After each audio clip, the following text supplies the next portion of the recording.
Hey y'all, I'm going to talk about some of the crab variations that I have people do. Everybody's familiar with like crab walk from PE class, right?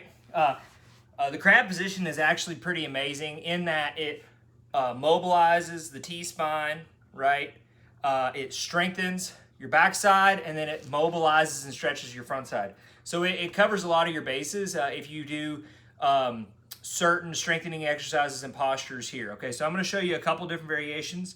First being just the basic crab position, okay? So you do want to have your fingers pointed out away from your body, okay? And then your feet flat, right? You don't have to overthink this position too much.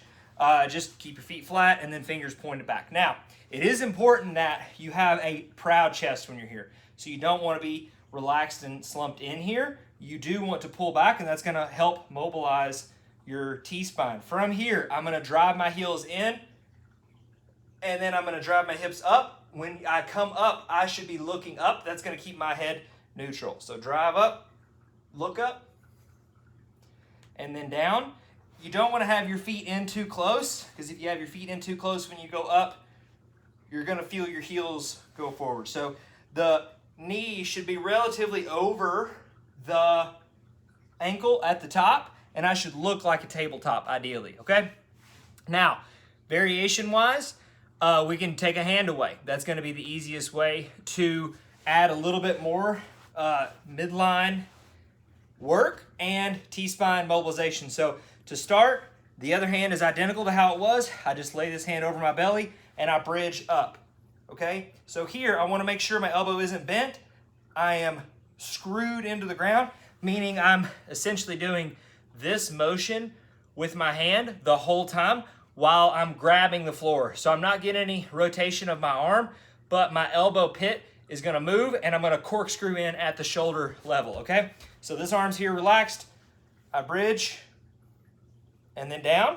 Same thing, you wanna push the floor away, have a nice proud shoulder at the top there, the proud chest position, so you're not slumped in and then hanging on the meat of that shoulder, okay?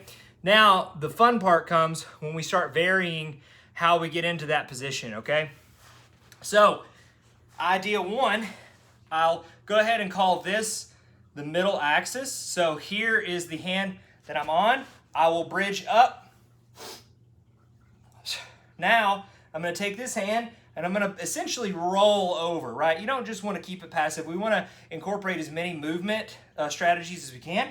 So rolling, so here I'm gonna reach over and I'm gonna put my hand about into a push-up position so you can see. I can keep my hips low. This is just for a visual here. And then I'm gonna roll over top. Now I'm kind of in a crawl position. And then I'm gonna take this foot and I'm just gonna put it back into the same posture that it was in over there. So now I'm just on the other side, okay? Shoulders corkscrewed in, bridge, and down. Reach, transition. Here, okay? Different angle. I'm still got my axis in the middle here. Bridge up, reach, roll, crawl position, back, bridge and up. So that's variation number one on the crab. Variation two is I pivot towards my center axis and my inside leg is going to be moving. So you'll notice when I'm on this position, so again, we've established this is the center axis. This would then be my outside leg, right? So my outside leg is the one that's moving. It's picking up and then transitioning, and then this leg becomes the outside leg. On variation two, we're going to transition with the inside leg, okay? So the leg that is closest to our working arm, okay? Still the same center axis here, okay? So I'm going to do my bridge. Now I'm going to take this leg, my inside leg, and it's going to come through this way. And now I'm here.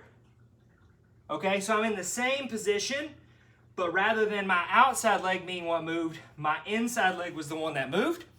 Okay, now same thing. I'm going to transition and using my hand. I'm going to transition the hand using the same inside leg. And now I'm here on my other arm. I bridge. Inside leg, the easiest way to think about it, your non-working hand goes on the opposite knee, so it can visually kind of push it out of the way, right? This helps people remember what to do. So I'm here, do my bridge, take this hand and push this guy over here. Now I want to switch hands, I do it here. I take this hand and put it on this knee, and I can think about pulling it through. Okay? Bridge up, take the hand, push it under, switch hands in the bear position, and now I'm back here, bridge, and down. Another variation I like to throw in, so that's two ways that you can transition, but what to do with the non-working hand. You can keep it on the belly. If you want to add a little bit more of a stretch, you can take the hand, reach it up and over, and this adds a bigger stretch to the front side of the abdomen. And you can transition this one like this. Big reach up and over each time. So there's about 4 different variations of the crab that you can do. It's a mobility exercise, it's a warm-up exercise, it's a cool-down exercise. You can even add that into your strength days in between sets, like you're gonna do some deadlifts. You can add that in alternating with sets of deadlift. It's pretty magic. You can do pretty much anything that you want with it. Let me know what you think.